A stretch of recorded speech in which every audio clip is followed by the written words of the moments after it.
Coach, hey, thanks for joining me on this simple coach-to-coach interview. Really do appreciate you taking the time. You don't realize, but I have a long history to Hope College and the Flying Dutchman. Okay. My advisor for my master's degree in history was a gentleman by the name of Dr. Robert Swearinga. Okay. Who just so happens to be, and maybe he's retired, I don't know, a professor in the Van Ralt. Yep. He's a Van Ralt research professor, which I don't know what that means, but I know he was big into Dutch immigration history. Yeah. So, which Hope College is steeped in the Dutch tradition. So there you have it. Yeah. Well, thanks for having me. I appreciate it. And I don't think I know him personally, but I recognize the name. It's definitely a Dutch name, and as well. And yeah, that means he was probably pretty good at what he did. We're Hope's kind of known for their research, and a lot of our research areas were kind of just outside of the Ivies. So that's what we're kind of known for academically. Yeah. I remember part of the grad work was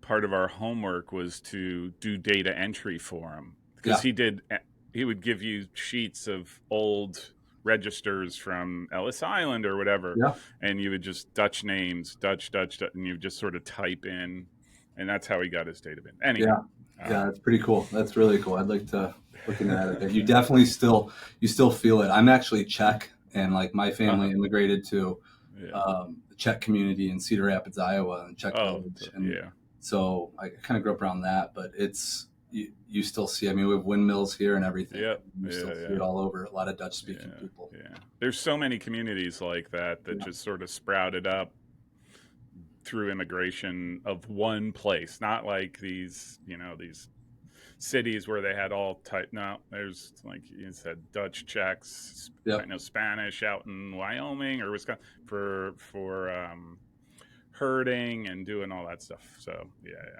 really nerdy stuff to get into. It's cool. It's cool to be a part of it. It's kind of fun. So we actually took the team. We did our summer trip. We went to the Netherlands this summer. Oh, very cool. And why wasn't I invited? Well, I'll remember you for next time. Okay? But we did a day in Belgium. We did a day in Germany as well. But we have several guys on our team who look and have Dutch sounding last names. There were many times where somebody would speak to them as a local. I think maybe they were a little embarrassed they couldn't speak it at all, but it was a cool experience for us. Yeah. They need to go with it. Figure out a way to flow with that. Absolutely. Hey, but we're here for soccer. First off, congrats on the outstanding season. Thanks. Maybe we could just start with you and sort of your soccer history, your soccer CV, and how did you end up at Hope College? Yeah, appreciate it. Actually, it's been kind of a long, strange trip in me getting here. I was, I claim I'm from Chicagoland, and I was actually the head coach of my alma mater, Olivet Nazarene University, south of Chicago, which is a NAIA school. Yep. And I played there as well in the early 2000s, and didn't plan on staying there right away. But my wife and I got married in 2008. We were going to live in Michigan. My wife's from Michigan. That's the connection. And 2008 crash. She's a teacher, couldn't find a job. And so ONU offered, Olivet Naz, not Ohio Northern, ONU offered GA spot, masters, if I'd come back and coach. So we did that, and I was there 6 years as an assistant and got pretty connected as well in the Chicagoland club scene and camp scene, and then took over for the head coach and was the head coach there for 6 years, and loved it there. We had a good amount of success there, proud alum, but kind of knew we wanted to be in Michigan if possible. And honestly, Hope's the only job I ever applied for outside of that. Didn't need to leave, but we spent a lot of time, and you hear those Michigan summers up north Michigan, Sleeping Bear Dunes. We would drive through Holland quite a bit, have quite a bit of connections here, and so Actually applied for it knowing there was a good chance I wouldn't get it the first time. And there was a guy named Dave Brandt who applied for it at the same time I did. So I kind of knew that. And so I didn't get it, and kind of been a long, strange trip. I won't go into necessarily all the details, but we ended up moving anyway. I interviewed for it. I didn't get it, but we ended up moving anyway.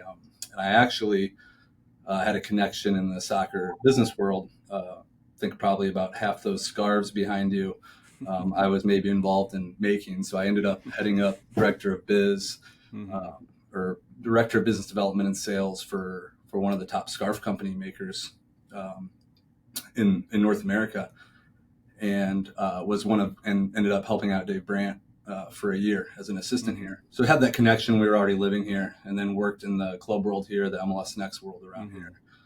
So when he left for Bucknell, it kind of I was already kind of here and connected to the school, and had some success as a previous head coach. And so it kind of worked out in that way to where I was able to kind of step in, and I actually kind of knew several of the guys they were freshmen when I helped out Coach Brandt. Some of them I was part of the recruiting process on. So it's a bit of a natural transition. And so I kind of slipped back in here, and it's kind of unique. So I've been a head coach at 2 different schools, and both of which I got the job kind of like around May, so like a couple months prior. So I had to the start of the season, and I had already kind of been through this at Nazarene and with zero head coaching experience. So honestly, it was a bit difficult, but I had already been through it, and it was a bit of a more unique, maybe difficult set of circumstances at ONU when I took over. So it obviously isn't ideal, but I kind of had some experience in taking over at an awkward time, if that makes sense. So it was a bit of a fit there. So yeah, going into my 3rd season, and then that first year was kind of interesting. I was kind of laughing because I think we started out. It was that first year of no overtime, and we started out 0-4. But against teams, we had Redlands when they were ranked. We had Ohio Wesleyan, Hanover was very good at the time. And like on the road, and I was actually laughing because like we went to Ohio Wesleyan and played OWU, and that was the year when OWU, when Dr. Martin and Matt Weiss had a tough start as well, and we were both sitting there like 4 matches in, like, oh, what's going on here? Like we're defending well, they're playing well, but we're just nature of that beast. So a little bit of a tangent there, but so I started off on the no overtime. Kind of an interesting start, and I couldn't decide if it was good or bad because we weren't beating these ranked teams, but we also weren't losing to them either. Yeah. So it was an interesting start, but going into year 3, and I feel like I can kind of breathe now, and it's kind of becoming my program, which is good, and kind of seeing the guys I've been recruiting. It's pretty much mostly all of my guys now, if that's the case. But so yeah, it was a decent year on paper. We feel like we could have maybe done a little bit more, but at the same time, we had a lot of firsts in the program for the first time in about 10 to 20 years. So kind of we were able to check off a few of those. Still a few that we'd like to get to, but I feel like we're in a pretty good spot right now, and the culture of the program's in a pretty good spot. Yeah. All right. So I always ask this question.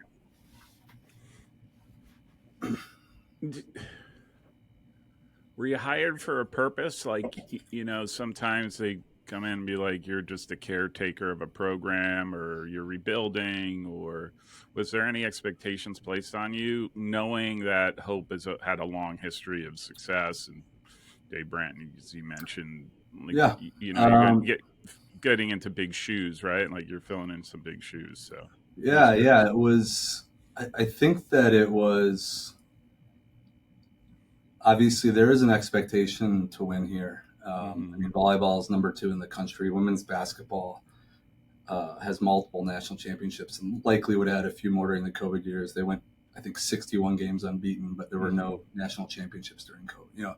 There is a high expectation of success here. Football's 10-0 right now, but in a way of like not anxiety riddled, but like, hey, we really want the guys to feel loved and taken care of, and compete at a high level.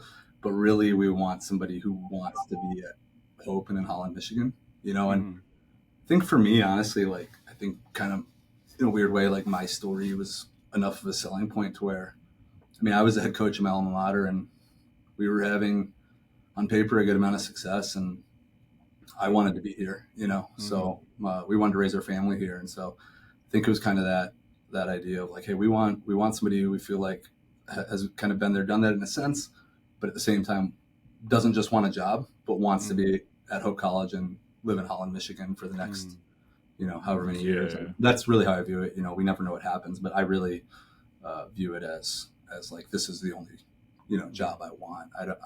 I hope and plan to retire from here. That's the idea. So, but at the same time, like, coaching with Coach Brandt was awesome. It was a bit of a unique experience, I think, for both of us because, I'd been a head coach and done okay. And I'm pretty sure I was his first assistant ever who had head coaching experience. We'd known each other for some time. I had some Messiah GAs work for me at my last school. So I kind of knew what I was inheriting, the players from him, in a sense of how they were trained and kind of, hey, what can I keep that I like that Coach Brandt did, while also sprinkling on like kind of my own way of doing things. So it was, I think that played a role in it, as well as they knew. And so those guys, I think a lot of those guys liked me as well. So I think that probably helped in the hiring process. So I'll ask, in year one, coming in May, like, were you? I mean, I'm going to gather you weren't trying to reinvent the wheel, right? You were just sort of, hey, how can I get in here? And I mean, how much of it was like an assessment of where the program is versus, hey, we're going to do this because this is what I did or what I'm comfortable with? Yeah, I think so. It was, admissions was done for the year. Like it was very much like, hey, here's the job. We're happy you're here, but we can't bring anybody, like you can't bring in anybody transfers or new.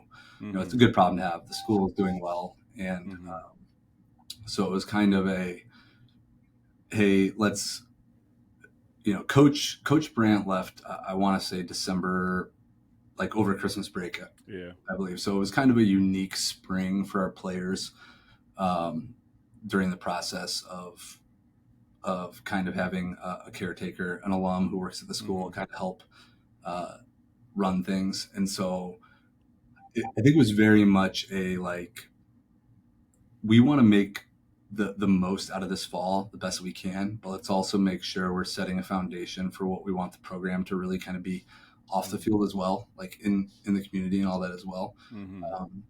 So that was really the idea, was, all right, here's who we have. I know these guys. I coached some of them. I went to most of the games when I didn't coach them, but here's what I think we can realistically do. And, we had, honestly, I think, I haven't gone all the way back, but probably one of the hardest at the time non-conference schedules in maybe Hope Soccer history that I was inheriting.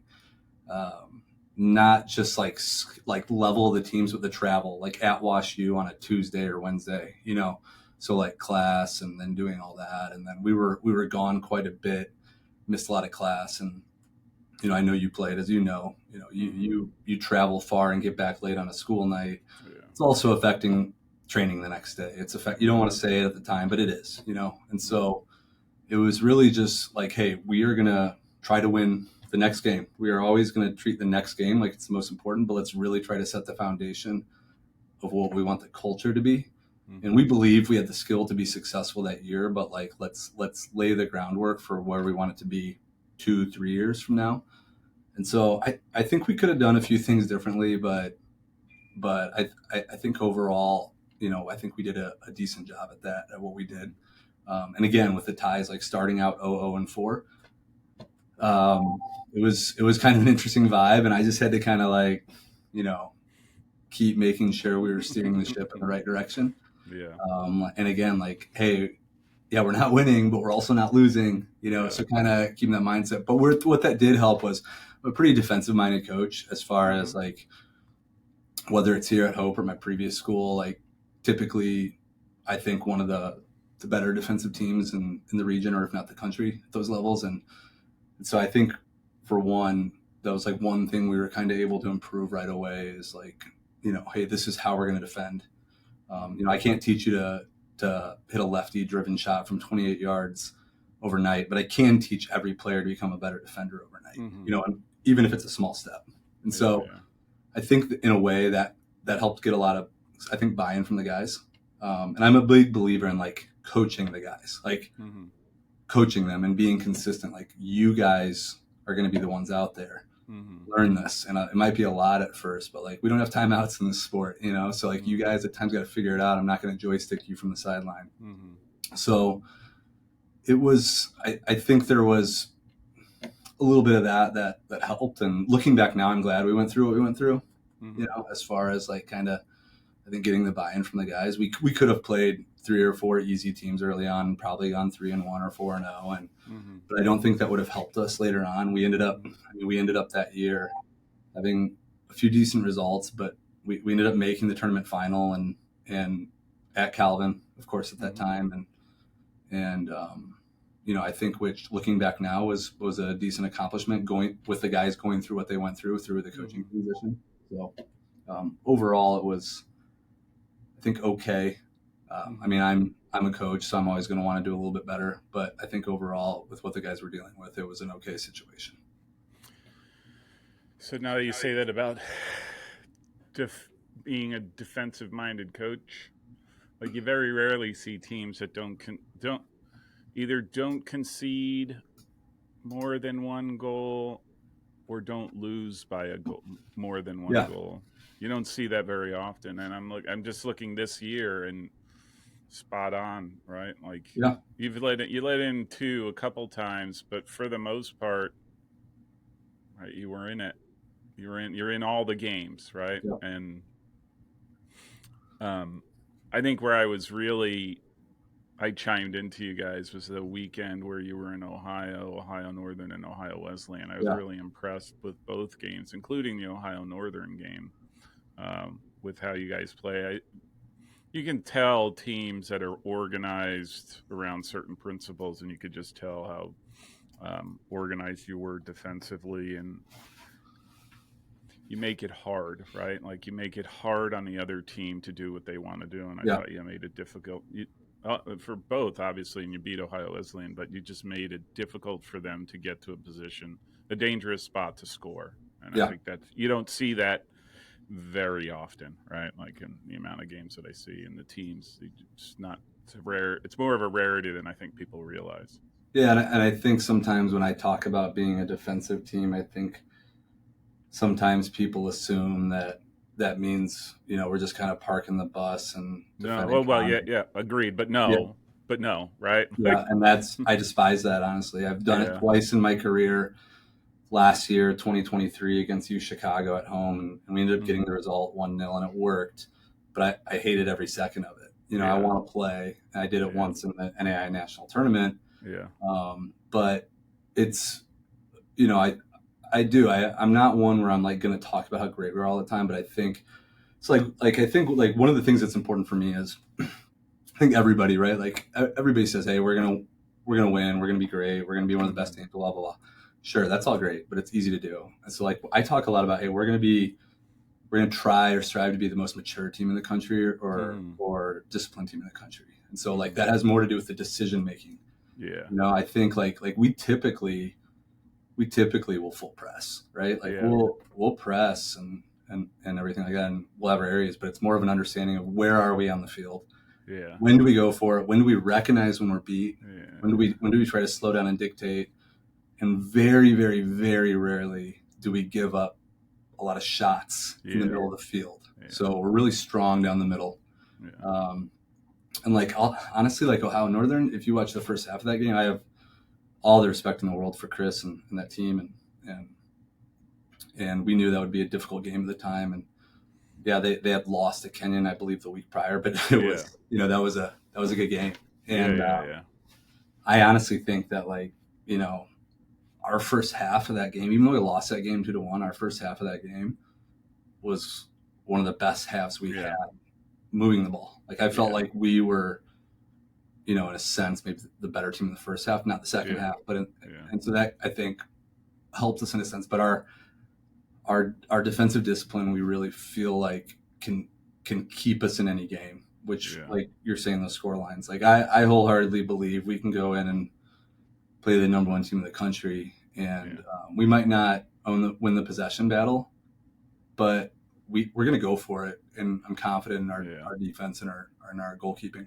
So, but it's kind of the staple of me and our program of what I feel the most confident in coaching and tactically understanding and scouting, and like our general framework is typically the same, but we modify it quite a bit based off of who we're playing and what we need to do. If you would have watched the OU game, we defended the same way, but in a similar way, but we did something we don't typically do, and we kind of just denied, their All-American center back from the year prior. We thought he really wanted to move the ball, and so we just kind of parked our 9 on him off the ball. That's not something we typically do, but we kind of view each game as its own, situation, and we'll do what we got to do to try to win that game or give us the best chance. So I would agree with you. You don't park the bus. Like I've watched teams parking the bus, and and it's not a bad thing.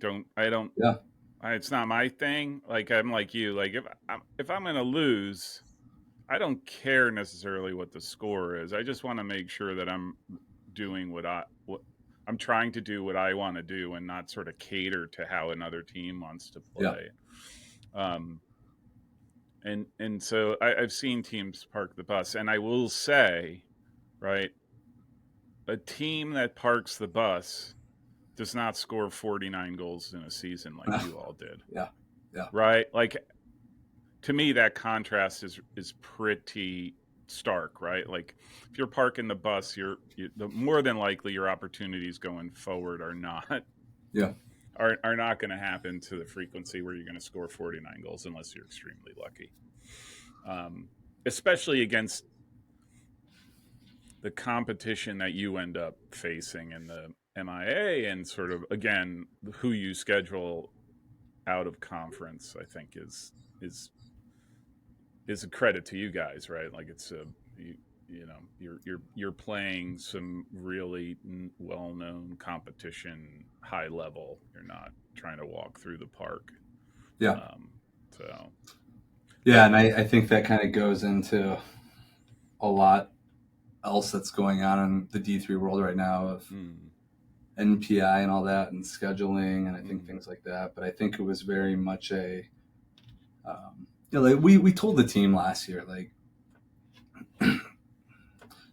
hey, we're gonna go for it. Like, we believe in you guys, but I'm not a believer. Like, I think as a college coach, and I coach my college teams different than the way I coach some USL2, and I've coached some youth. I coach them different. Like, I think it's a different situation. They're here for different reasons. And so I think it's like part of that process of teaching them off the field as well, is like being as realistic with them as possible, And so, like, hey, like, here's what our tendencies are showing us. Our tendencies are showing us, like, do I believe you can do this? Yes. But we're not doing it consistently well enough at this moment for us to pretend and game plan around that, if that makes sense. So last year we were very much a team where there were games we were going to go for it, and there were games where we weren't as much, and I was gonna be way more defensive minded, maybe with my wing backs or my holding mids or whoever, which then would hinder us a bit, in the transition to offense moments, and we didn't score as many goals. But this year, I think part of our recruiting process has been like building the depth to where we feel like we can just go for it this year. And so we did, and I'd say most of the time it paid off for us. I think even the games where it didn't, most of them we still had the moments, and it was more just, a lack of maybe, the technical side of it, maybe, guys just missing the right shot or something like that. But I think that's a big part of it, is like kind of knowing who we are. I think I don't want to say it's a mistake most coaches make, but I think we're all, like, in nature, we love our guys. And so we want to believe that every coach thinks their best player is the best player. Right. And so, not that I don't think that, but I try to be like, my favorite saying is, like, you got to separate emotion from reality. Mm-hmm. And so like really understanding how aggressive can we be against this team on this day, if that Mm-hmm. makes sense. And so this year we really went for it a lot more offensively this year than we did last year. Yeah, and I think like you said, it showed. We were able to in a lot of games score, and then I think we had a bit of a drought. Like we had our schedule up, like we were scoring, and then we had a couple 1-goal ones, like beat all of that 1-0 Mm-hmm. at Kalamazoo 2-1, tough game, but we felt like we could have scored more. There were a couple of them where we may have felt like we lost it a bit, and it's just Mm-hmm. like, hey, that's just competitive college soccer. Sometimes we got to stick with it. So there was a mental conditioning side of it for us as well, but um, we also, it helped us. We had our team's leading scorer broke his foot or his ankle in preseason Oof. last year. So he was our leading scorer as a Yeah. freshman 2 years ago. So we had him back, which obviously helped, and we had a pretty strong recruiting class. Um, tied for our leading goal scorer was a true freshman, so Mm-hmm. we kind of see him as helping us kind of grow that offensive front, as well as maybe a few other guys as well. So I feel good with where we're at in that perspective. But yeah, sorry, I'm kind of bouncing all over. Maybe No, that's answering the okay. questions That's you okay. haven't That's asked what yet. this is for. Yeah, That's okay. I love. That's fine. Like that's how you learn. That's how I learn about what you guys are trying to do. Hey, just tell me really quick, like your thoughts on the MIAA, the competition. I mean, there's some great schools in it. Calvin is probably the most recognized yeah, name out there. There's you guys. There's Calvin is probably, I'll just say, don't mean this disrespectfully, but sort of the elite of that conference. yeah, But give me your thoughts on it. yeah. It's I think like any conference and rivalry games hit a bit different when you're in them, right? But I think every game in the MIAA can be an extremely difficult game. Obviously, Calvin's been the staple or the standard for a long time, decades, right?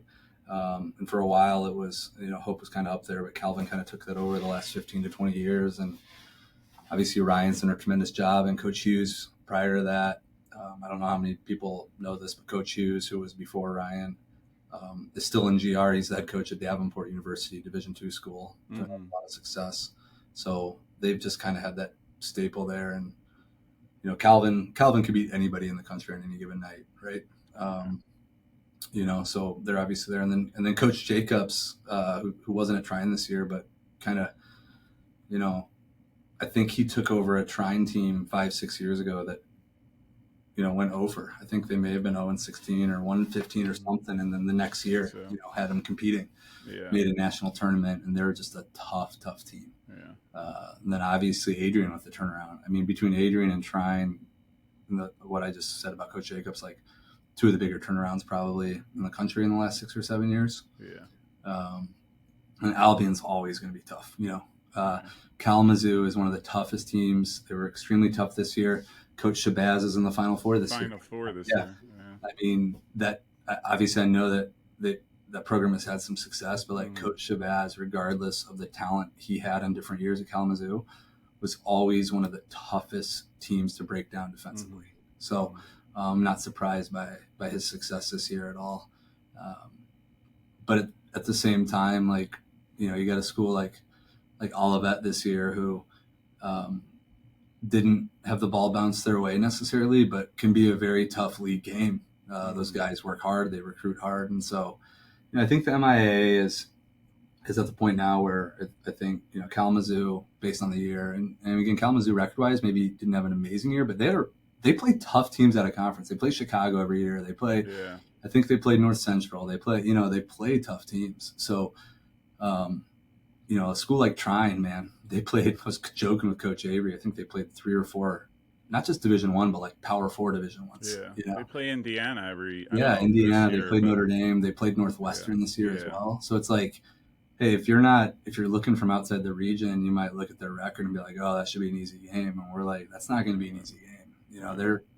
They're not scared of us. They just played Yeah. 2 Big Ten teams and an ACC team, right? Yeah. Same with Kalamazoo. Kalamazoo played Chicago. They played, these top teams. So, um, like most, it's can be difficult. I think what helped us this year kind of have some of the bigger results against some of those teams than we have in the past is our depth. And I think in years past, you know, um, the the depth as far as late in the year maybe hasn't been there. So I think we were able to kind of win a few of those MIAA games by a few more goals than we typically have, just because I think we've kind of built the depth up a little bit and been able to give guys chances. So, but like any of these teams can be good any year. Michigan's I think people in the Midwest know it, but like Michigan's got really good high school and club soccer. There's a pretty good inventory of kids here. Yeah. And so every single one of these teams, they may not be as deep as some of the others, but they have one or two kids minimum who are legit players, and for whatever reason. So, yeah, you can't count any game as a for sure win, within our league. And I think that might be similar in most leagues, but, yeah, I mean, it's tough, but, I would actually argue that the Great Lakes region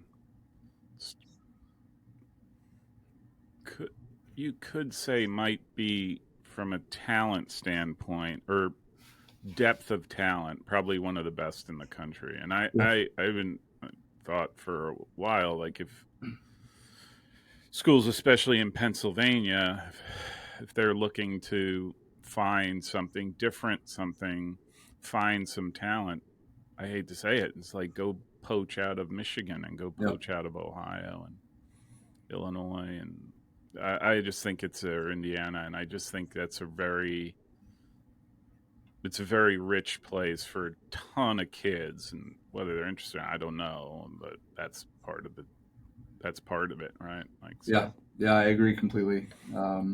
There's a good number of there's a lot of programs here in the Midwest. And I've always recruited Midwest, but I used to recruit Chicago a lot, and there's a ton of talent in Chicago, but there's also a million schools. There's a lot of NAI schools. There's a lot of D3. There's a lot of D1. There's a lot of NAI, and so a lot of places to play, to continue your career, for lack of a better way to describe it. Yeah, absolutely. Tell me about the game against Calvin in the tournament. Yeah, it's I think that's obviously sorry to pick at a scab. It's fine. It's fine. It's kind of funny. So Coach Souders and I are about the same age, and we're both from Chicagoland. So we've had some history, some good history before I took the job, and have all the respect in the world for him and their program and the players they've turned out. But yeah, it was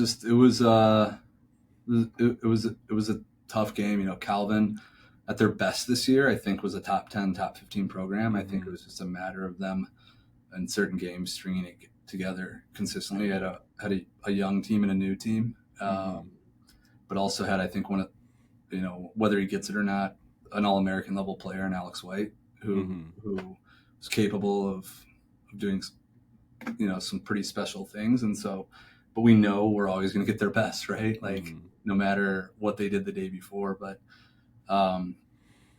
yeah, I mean, no excuses. It was just a tough game. I think there was a little bit of our guys haven't beaten Calvin in a while, and a little bit of a burden. Yeah, and it is, and it's like getting to that point where it's like, hey, we gotta find a way to play our game. Like, yes, acknowledge that it's a big game and it's a rivalry game, and it's maybe a national game of the week type game, but be able to play our game, and Calvin's kind of been able to do that against us, obviously, regardless of the scenario. And so it was a game where no excuse, but it was just it was that night, it was miserable. It was miserable. It was raining. It was, and again, kind of went back and forth with them, and we drew with them earlier in the year at their place, and kind of very similar. Like, they scored early, and then we kind of answered right back. And this game, it was the tournament game. It was similar. Like, they, they scored on a pen off of one of our defenders' kind of interesting clearance mistakes, and then we were able to answer back. A few minutes later, Mhm. And I think what's unique about like Calvin is their ability to have multiple guys who can score from anywhere on the field. Like I would say that's been our issue is we haven't been able to score a ton from 20 to 25 out. Mhm. I mean, some of Calvin's goals on us the last few years are like their top 10 season highlight goals, you know? Yeah, And yeah. so, in a lot of these games, like even this game, I'm like, you know, 88 minutes of the game, I'm pretty happy with how we're defending and doing well, but Mhm. you give them one shot 20 to 25 yards out and it's either going to go in or it's going to be close. And Yeah. so I think that just kind of happened this year. And so um, I think we saw the two times we played them, I think we saw them at some of their best soccer, which some of their best Mhm. soccer this year It was really was, good. yeah, top 15 level Yeah. soccer, honestly, in Yeah. my opinion. Yeah. So it's just a battle. I try to like, yeah, like the rivalry matters, but like I gotta be able to move on and Yeah. coach Yeah. the team for the next game and then kind of like we'll worry about that again next year, right? Yeah. So Yeah. we were able to, I think, for some of our guys, get a few of the other monkeys off their back Mhm. with some of this other stuff, and now we obviously got to keep working towards that. Yeah. I think it's hard in a college setting just because of the way it's, the environment and how it's structured, and these conferences, right? You breed contempt for one. Not Yeah, That's not the right words, but yeah, like, I don't like them. Why? Because I just don't. Right? And you almost need like ice in your veins and be like, yeah, the emotion is out of it. I just have to execute. And yeah. I think that's hard at the college level, Well, collegiate and I think level. there's a psychology of like Yeah. acknowledging that the rivalry is real, Yeah. um, while still not like, Getting wrapped up in yeah, it, right? yeah. Yeah. We still gotta Distracting. be who we are. That's made us Yeah. successful or makes us successful. And Yeah. I think it's interesting because neither Ryan or I or Calvin or Hope grads. So I think in a Yeah. weird way, like it almost allows us at times to hopefully, you know, easily Disassociate yourself from all the disassociate noise, right? Yeah. the emotion of Yeah. it to help us maybe keep, hopefully more of a level head. Yeah. Um, but I still haven't figured it out yet. So I don't want to speak too much on it Yeah. that I know what I'm doing. But yeah, it's a Look, I cool had them ranked. rivalry. Like, I give you credit for battling the way you guys did, and like I said, in pretty miserable conditions. But to your point, like, I hold Calvin in high regard. I think Yeah, my issue with them was the inconsistency. Like, depending on the game, you're gonna like, man, these guys are so good, and then the yeah, next game you'd be like, where was the team? Where did the team go? And just, and that's hard too. Don't get me wrong, right? Like, it's hard to stay consistent at a level game in and game out, and I think yeah. you see it. That's why I'm admire to a certain extent a team like Amherst Oh that yeah. day, week in and day in, game in and game out, just delivers the same high intensity game, and that's really, really difficult to do. And Yeah. and I so think I understand. even though somebody like me, you come in, you take over a program, and you're like, we can do it all year one. Like you don't want to Hmm. start off being like, hey guys, we can't do it. Yeah, But I think something you see in that is a sustained, yeah, like Ryan's been at Calvin and yeah, obviously Justin's been at Amherst yeah, and there is a bit of that and kind of towards my end at my previous school, we had kind of become that school that was yeah, the league each year and going and yeah, it's like there is an element of like you got to get over that hump and then there's kind yeah, of like an unspoken aura if that makes yeah, sense. But yeah, yeah, I think what Ryan did this year with Calvin was one of the probably best jobs in the country. I mean, they graduated so much talent last year. They had yeah, 4 or 5 fifth years who at some point in their career were all American. yeah, yeah, And so I think that's probably why you saw a few interesting results early on. But like me, like yeah. and Ryan and I, like it's inevitable. We're 30 minutes away. We kind of recruit the same circles, and Hmm. like I knew regardless of whether they like any game Hmm. they could. I was like I didn't. It didn't matter who they were playing. Like they could win. Like they could win. And I know when they get to us, they're gonna have it figured out, right? Yeah. So, but it's fun. I mean, the Hope Calvin rivalry is I don't for people that don't know it. Like I mean, whether it's at Hope or Calvin, it's sold out. I mean, it's Yeah. Yeah. over 1,000 people. It's an unbelievable atmosphere. Yeah. I It's like one of the highlight games of the year for me, Yeah, right? Like, there's any number that I can.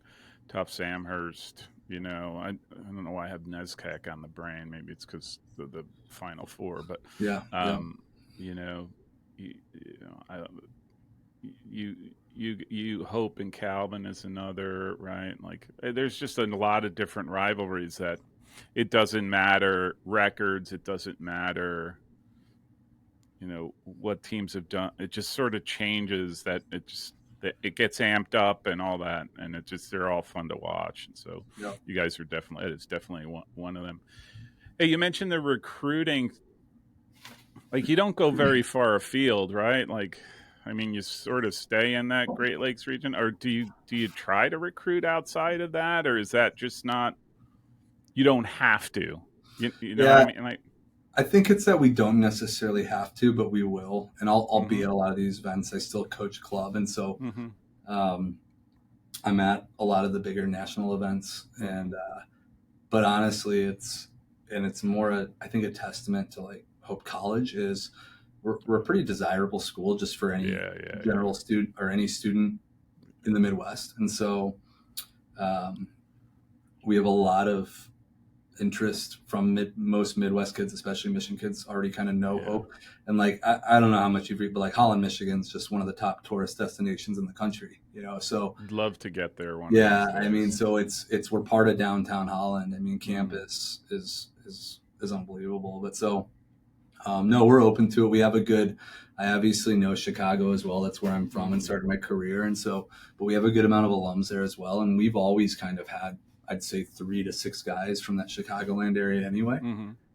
So we don't need to. We can be successful recruiting Michigan. Really that Great Lakes region, but like Yeah. Michigan, um, Indiana, Chicago, kind of by itself. And then Mm-hmm. most of the kids that you would see on our roster, like we got a kid from Salt Lake on our roster. Mm-hmm. People Yeah. are like, well, how did you? Well, his mom grew up in Holland and grew up visiting Yeah. Holland. So Yeah. it's kind of a special place. I also think that it's important. It's extremely important for me because so many kids kind of are interested in Hope in general, not just Hope soccer. I have to say no to a lot of kids, Mm-hmm. and I think it's just really important for me to make sure that every kid on our roster wants to be here for more than just soccer. Yeah. It's Yeah. more of just like a personal conviction of mine. Mm-hmm. Um, but so it's not simple because we're an expensive school. We're an academic school, so it's Yeah. not anybody can get in academically. But we do have a pretty decent pool of kids that kind of come to us first Yeah. that I can kind of try to filter through and Mm-hmm. then sprinkle on my own. So Yeah. mostly this region right here. In fact, of my commits for next year, I mean, I think probably of 5 of them, 4 of them are from the state. 3 of them are within 45 minutes. One of them's on the other side of the state, but near Detroit. And then I have one kid from the Southwest, but there's a connection to the school, right? So, Mm-hmm. um, yeah, I don't have to kind of try to go and find random kids from different areas, if that makes sense. Yeah. Yeah. Yeah. Yeah. I'm always curious about that. And like I said, you have the success that it's what you're doing is working. Yeah, I think I think the schools there's two right there's the national level schools that regardless right like that are just so elite that they can go wherever they want to go and yeah, kids will be interested. um, and I think then there's the schools that are looking for that special someone to come in and maybe change or raise them to a different level, so that then they can start the recruiting, like yeah. being able to recruit a little bit better. But I'm always curious. You know, like you said, you have the success, and how far do you have to go? And um, yeah, you're lucky. You're lucky to be where you're at, right? Yeah, and Because I know that. I try mm-hmm, to remind, like when I drive into work and all that. mm-hmm, That's why I always kind of remind myself. It's not brave. Like I this is why I wanted to be here. This is kind of why yeah, I came back into full time college coaching. yeah, So there's a lot more to that story that we can save for another time. But um, and I think that plays a role into it as well. Is that like if I see a kid, like I'll be at MLS Next Fest in what a yeah, week and a half. And I'll watch kids that I want, but I'm like, I ran a kid from 8 states away. He probably doesn't know Hope or Holland, Yeah. nor should he. But like Yeah. what I have to do to try to get him to Oh, recognize the totally. difference Yeah. Yeah. between us Oh and the my. other schools within a Yeah. 2 hour Yeah. drive from him. Yeah. In most situations, I feel like I can probably find a kid of similar ability, Mm. within a 2 hour drive here that kind of already Yeah. knows who we are, which makes it a bit easier, right? Yeah. You that is very true. Like there is a sort of return on investment Yeah, that you almost have to calculate in your head. Kid who doesn't know Hope, is it worth, and in some cases that may be the case, right? yeah, Is it worth the amount of investment you're going to have to do to convince the kid to come to Hope versus, like you said, more than likely I can find somebody 45 minutes away who knows Hope and Holland and loves it and has some connection because they're in Michigan or yeah, something, have been there to visit. Like there might be, that's probably an easier sell and less investment on your part to actually get them yeah. to show up. It's funny you say it that way because I remember like I've been coaching now since 2008, and I remember early as like a young GA, I worked under a head coach that I have a great relationship with now. He's on the women's side now, but ended up leaving to become a Division I coach. And I remember it was kind of very much a like, we're just going to outwork everybody, right? Like we're going to outwork everybody. We're trying to build a program, and we did. And now I'm married with kids, and my wife works, and I'm very much like, no, I no longer believe in just because somebody puts in more hours, they deserve Mm-hmm. it. It's more about the efficiency, right? Like, Mm-hmm. here's the hours I'm going to put in, but I'm going to Yeah. I'm going to maximize those Maximize. hours. Yeah. Absolutely. Yeah. So Yeah. that's kind of the how I've matured as a coach, Yeah. if I Yeah. could say that. Well, you could spin your wheels, right? Yeah, yeah, Like work hard, harder or smarter, not harder, right? yeah, Sometimes is very accurate, right? Especially in what you're trying to do. Otherwise, you could effectively stay in your office for 16 hours a yeah, day, not see the sunlight, and make phone calls and try to get kids that you might never have had a chance to get in the first yeah, place. And yeah, I mean that respectfully, right? Like I think that's the reality, right? Like so many of the schools I talk to, if I can only get them on campus, that's the answer for some of the recruits. And I think, yeah, that's true. But how do you get them on how much time are you putting on to getting them on yeah, campus so that they could see the value of the school? So anyway, absolutely. that is a great topic of conversation. But hey, so I never asked you this, but knowing that, you're just a week out from, Yeah, having been knocked out, like out of the tournament, which against Eau Claire, I will say that is one heck of a difficult game to have been paired up with. But nonetheless, how do you think your season went? What's your assessment of your season? I think now that I've had more than 24 to 48 hours after our season ended, it was a good season. Mm-hmm. I think that if I step away and look at what we've been trying to do and accomplish here at Hope before I came, we were able to we were league co-champions, which is the first time we've done that in 14 or 15 years. Mm-hmm. So I didn't love that we were co, but we did that. And what I've kind of realized is that so Hope has a very strong and proud alumni base, and Oh yeah. so that's been good for me. I hear a lot from those guys. I don't seek it, but I hear a lot from them. And so Mm-hmm. that helps me realize, like, hey, even though it didn't go exactly as planned in certain games, we gotta acknowledge and recognize what's working. That doesn't mean we're content, but with that. So yeah, I mean, we finished the regular season with only one loss at Ohio Northern by one goal, where I felt like we played well. Mm-hmm. So I can't complain about that. Obviously, the big one for us is kind of getting that Calvin win, but Mm-hmm. we were. That's what was unique about the NPI is like, Sunday night, like we knew we were in, right? Mm-hmm. It was more a matter of who and where are we going, and so Yeah. Making it was big, and then getting that first win was big against a really tough DePaul team that just beat by penalty or not two of the best teams in the country, honestly.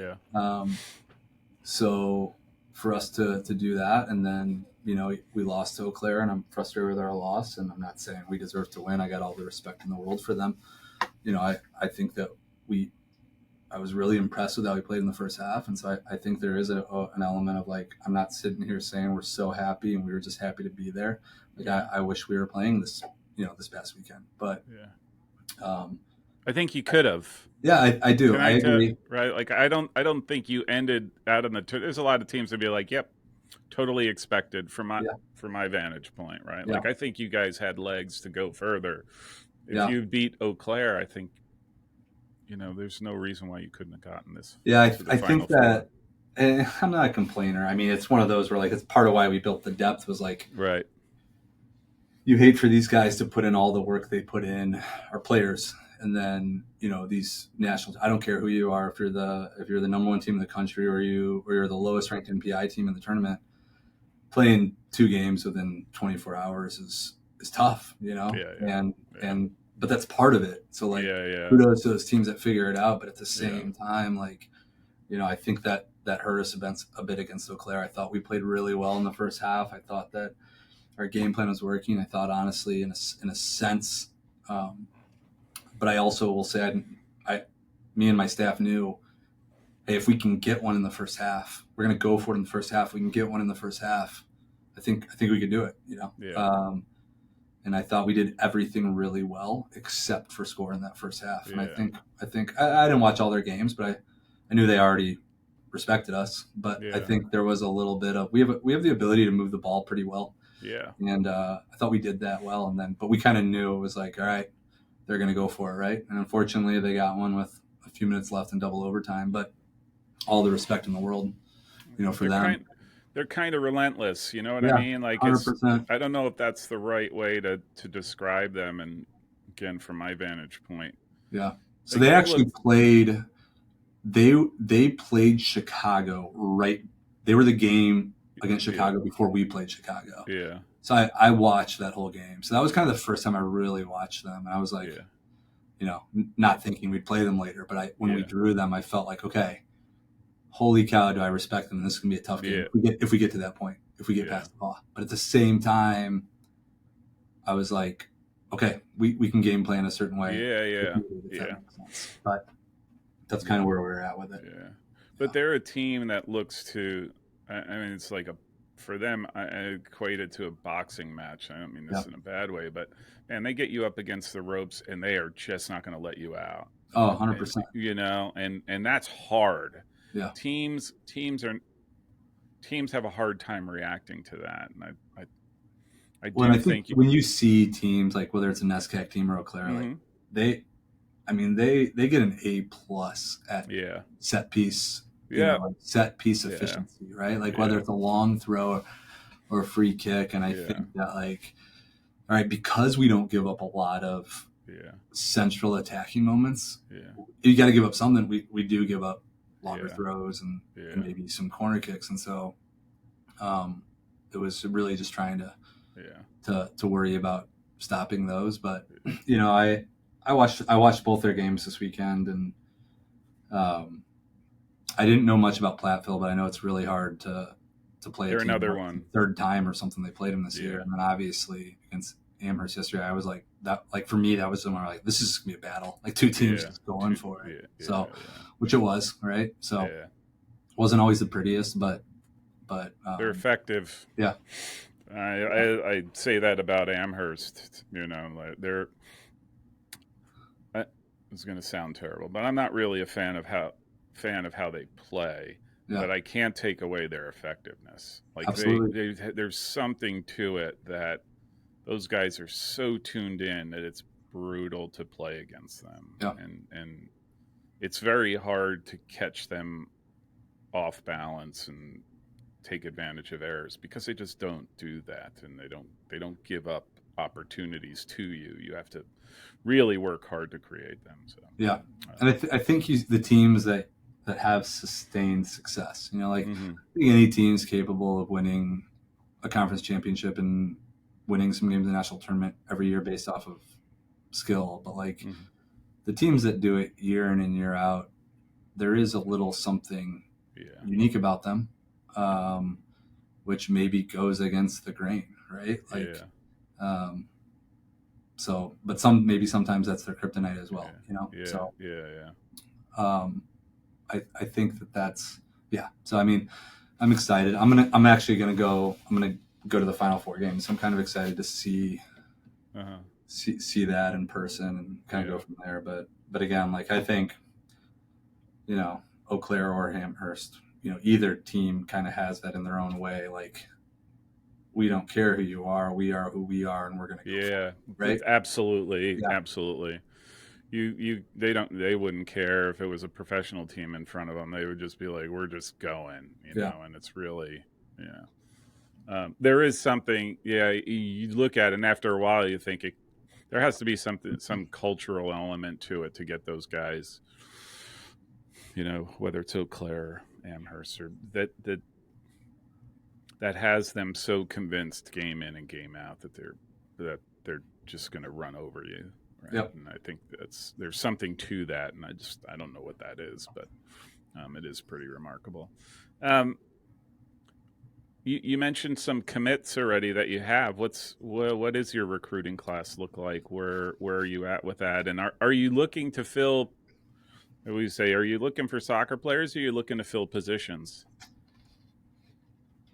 I would say that I evolve a little bit based on each year. This is a bit of a smaller class for me. This is more, I think. I'll answer that both ways. There are one or two positions we know we need to recruit, for certain elements. But then I'm also at times, I think, taking over the program and trying to add some depth towards the way I like to play. Is like a little bit of like, let's get the best soccer players we can who also are like minded in what we want as a school. But yeah, so I'm involved on staff, coach a pretty good kind of MLS Next team in the area here, and so I have a couple guys, that have played for me that I think are mid-major Division I level guys that are going to come and play for us, and that. So we do have to.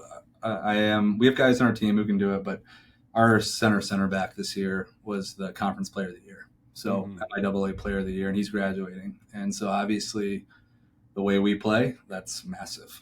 We're also losing our starting goalkeeper, who's been a starter 3 or 4 years. In the year he didn't start, he was injured. Yeah. Who's been all conference multiple times. So we have a couple keepers in the program that we recruited that we feel like can fill his shoes.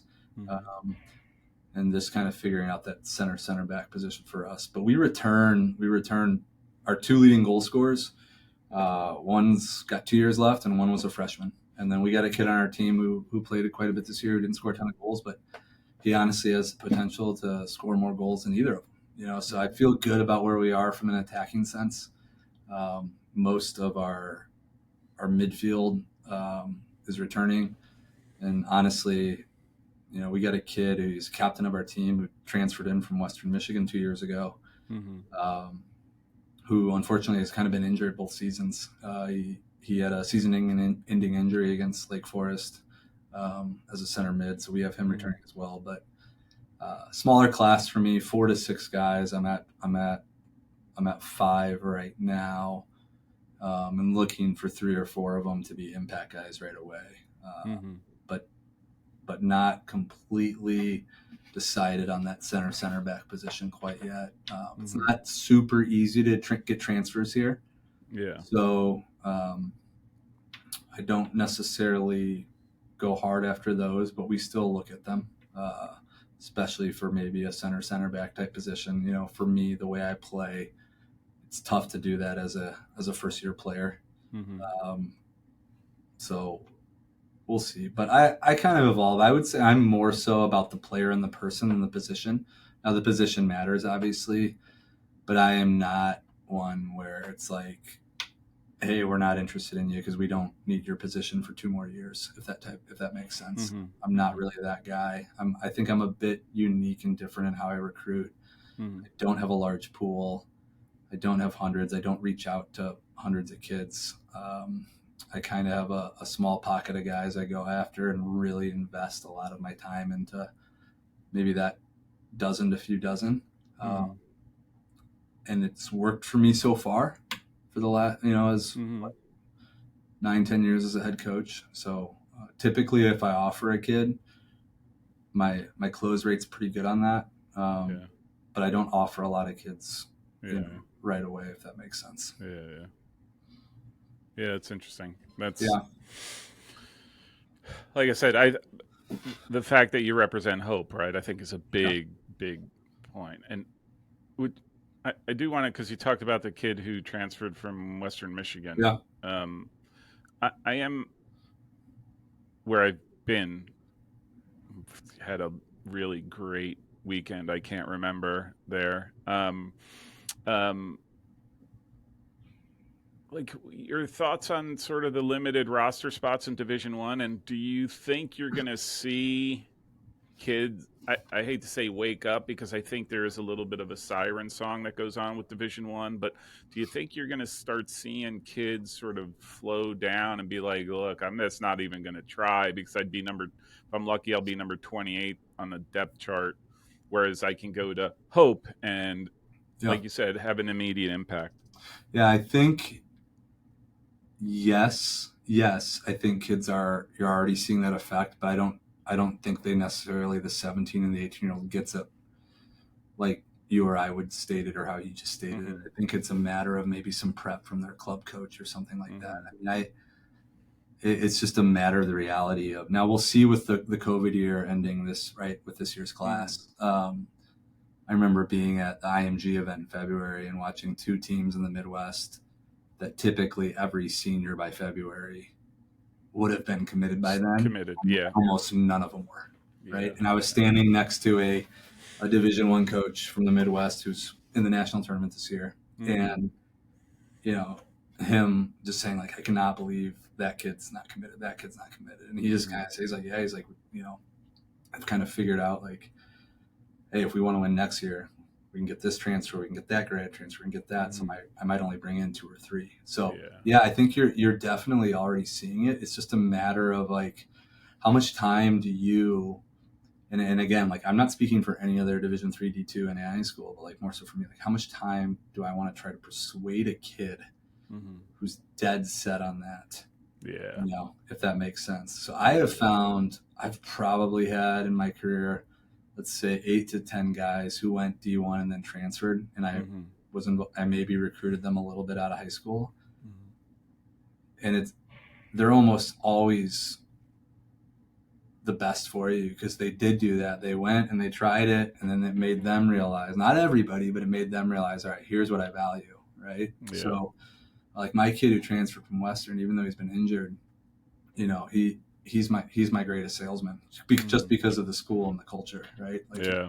it fits everything else that he wanted, and that doesn't mean it's wrong at that other place just for him individually. Yeah. But I'll give you an example. There's another kid I was kind of trying to recruit early on, who's a freshman this year in college, not here, who I went a little after, and I could tell it was like D1 or bust, dead set. Yeah. And I kind of knew, like, I don't think he's going to get the offers he thinks he is. Mm-hmm. And then, of course, he kind of reached back out to me in February-ish, and I was done at that time anyway, but I didn't want him at that point because I knew just like he's still good wherever he goes, and he didn't go D1, and I'm sure he's at that program, and he just went there because he felt like he had to, if that makes sense. Yeah. In some places that works. I just don't think it works here in our locker room and at Hope. Mm-hmm. But you're already seeing it. I mean, I jumped on. I'm an early riser. I'm a 4:30 a.m. guy, so that's when I work out. And so I just for fun checked the portal this morning, and 3 hours later at 10:30, between 5 a.m. and let's say maybe more 9 to 9:30 a.m., there were 300 new names just this morning. Yeah. So How I many are think, in there total now? Do you know? I honestly don't even know. I mean, there's got to be over 1,000 probably, Yeah, yeah. but um, and I'm not really a portal searcher. I kind of just look to look, Hmm. curiosity more so because it's not simple. Like it was tough to get my Western Michigan transfer in and high academic kid, but Yeah. um, no, it's definitely affecting it. It's more just a matter of how is this information being relayed to the Yeah. 15, 16, 17, 18 year Yeah. olds, Yeah. and are they prepared to maybe hear from somebody like me, a Division 3 or Division 2 coach or an ag coach? Yeah, I'm more so wondering, like, are you going to see more kids maybe go JUCO? I don't know. Try to kind of still hold on to Yeah. that dream. You also deal with a little bit of the younger kids. They kind of maybe they'll stay and try to play a year of MLS next, go to community college, not play, but play another year of club and see if they can Yeah. get that pick. But Yeah. no, I think the trickle down effect to smaller colleges, Yeah. it definitely helps. Yeah. But then on the flip side, you see the schools that, and I'm not saying for right or for wrong, but like Mm-hmm. some of the schools where it seems like their whole starting lineup are grad transfers, Internet. right? Yeah. Grad transfers, international Yeah. kids. Yeah. So it's interesting how that's happening. But Yeah. I think anybody who says they really have it figured out is lying or overconfident, Yeah. to be Yeah. honest. Yeah. Yeah. Yeah. I do think, like, I do think there are kids too, especially that might have that D1 or bust. Like they learn the hard lesson for a soccer player, and like, okay, it comes down to the fun. I just want to play, Yeah. like, and what's the chances of me playing? I'm busting my tail every day in practice and blah, blah, blah. And what's the chances of me playing? And they realize I haven't even made the traveling squad, right? Or Yeah. whatever it is. They're like, I just would like to play. And so once they get to that crossroads and they're like, okay, where can I play? And is it a school that I think I would like? Right. And then there's so much, you guys have so much going on there. I mean, great facilities, great school, all that kind of stuff. Sounds like a great town. Like there's a lot going for you that would make it really attractive to somebody. The To your point though, how do you prevent that kid from making what would ultimately be that decision to be like, I'm going to try the D1 route Yeah. and then experience it or hate it or do whatever and then decide to go? How do you prevent that from? And I do think it's going to come down to, I have a ton of issues with academies and elite teams and all that Yeah. stuff, but one of them is just sort of the reality of how many coaches are looking at their kid and just being like, you don't stand a chance. Yeah. Right? Like, you know what I mean? Like, and I don't mean that in a bad way. They're not bad soccer players, but with so much of the elite teams going after this elite talent, it boxes out hundreds of guys that when they had the expanded roster they might have been able to get on, but now it's even less of a case. Yeah. Yeah. So Yeah. I It's an interesting time yeah, for yeah, yeah, us. And I also think too, I think like one thing I cringe a little bit at is like, who am I to tell a kid that he should yeah, want to play yeah, D3? yeah, Like yeah. these coaches who don't get why a kid wants to. I was a competitive player. Mm-hmm. If a kid wants to do that, awesome. All right. Mm-hmm. I'm not going to try to Mm-mm. persuade you for two Yeah, weeks. But if you don't do it, yeah, we'll yeah. see. But You're it's, damned if you do, damned if you don't, yeah, right? Because 100%. if you tell them not to try it, they're going to regret and resent not having tried it, Yeah, right? And you're going to 100%. be the recipient of that. I hate to say it. And Yeah. then, but if they try it, it ends up being a mistake, right? But I'm one of those to be like, and with my, you know, my guys, I I tell them like, I hate to say, I can't. You have to make decisions on your own, right? Yeah. Like, and you have to learn from that. And maybe it's great, maybe it's not. But Yeah. fortunately, the decisions they've made have sort of Yeah. panned out. But like that's part of life. So, all right, I got to ask you. obviously you've done tons of planning and you're done for 2025. Like what are you what are you thinking about the 2025 season, or is that, have you purposely not even tried to think about that? No, I have. I think like we're all trying to figure out like how do we schedule right now, but Mm-hmm. um, I feel. I mean, on paper, I feel good about it. I feel we got a good group of guys coming back Mm-hmm. um, that that now have a little bit something under their belt that maybe gives them a bit more confidence. Been there, done that kind of, but Mm-hmm. still enough to where they're striving towards it. You all I want to win the last game of the year every year, but like I can tell you right now, guys wanted to be in the weight room, 12 hours after losing to Eau Claire, right? Mm-hmm. So I feel That's good awesome. about it. It's just Yeah. I think us trying to figure out being realistic with like who we're playing. Like we got some tough teams again next year. Mm-hmm. But I'm also I'm like I'm not I'm a plan for the worst, hope for the best type of guy. Where it's like the moment I'm overconfident, I feel like I deserve to lose. Mm-hmm. So I feel good about who we are. I feel good about how we're Mm-hmm. climbing, but I also know that we play Chicago next year. We play Ohio Northern next year. We play Ohio Wesleyan next year. We play other teams that small college soccer has only gotten better each year in the Oh 20 years I've yeah. been involved in it. Yeah. So, but I feel good with the trajectory that we're on. And it's just my job to make sure that we maximize each day with it. Next year I'll lose a good amount, so I think we got a pretty good strong class going into next year, senior class going into next Mm-hmm. year. So I'm kind of really starting to try to pick out a 2026 class of who I like, but um, I think it's a unique time. I think we're all trying to figure out how to schedule for NPI because it matters so much now, right? Like, Yeah. Yeah. and when I was an NAI coach, I was what we called an ARC representative. So I was one of the guys who was involved in the picking of teams, right, from the Yeah. human element. And I think that plays it plays a big role in it. Mm-hmm. So trying to figure out those games that if there's one thing I wish I could change was like I think and I think it will be part of conversation is like having a value of like an away win versus a home win. Mm-hmm. Like it's because you're also kind of I think seeing it in teams not wanting to schedule a certain way. It's everybody wants to play at home, right? So Yeah. Yeah. that's been a bit of an issue. But I don't we we don't have it all figured out, but like I feel kind of good with what the track that we're on. I think we got a good group of guys Mm-hmm. um, that maybe have some unfinished business. Mm-hmm. But I think that's what's great about D3 with so many teams.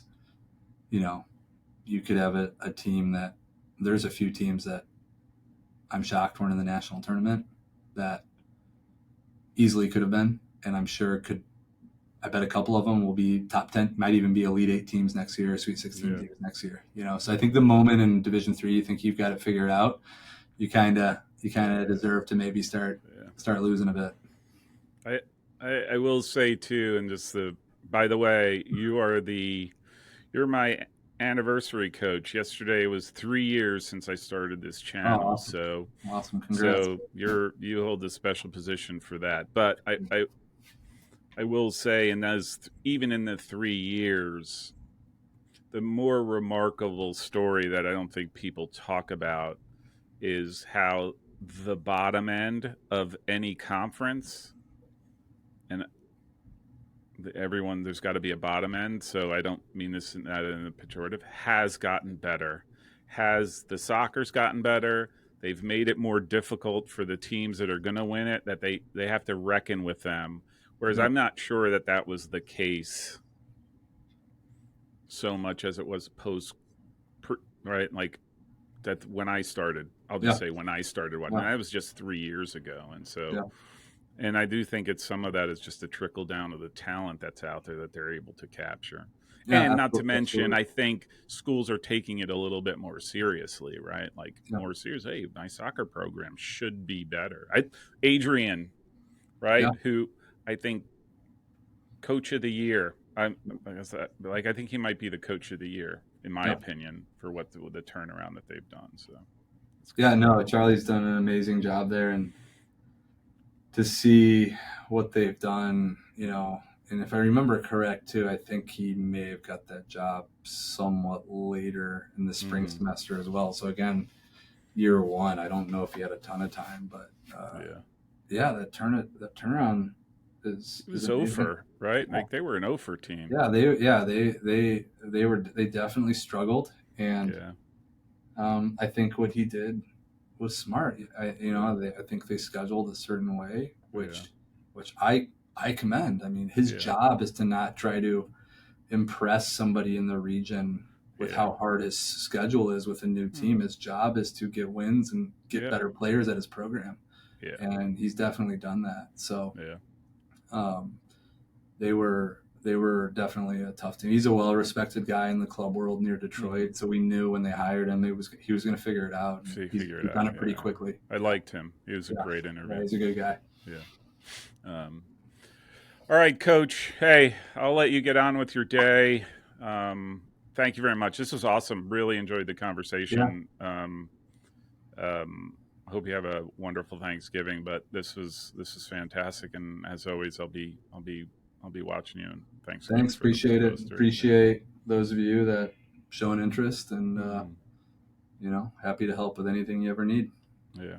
All right, Coach. Thanks. Have a good one. Thanks.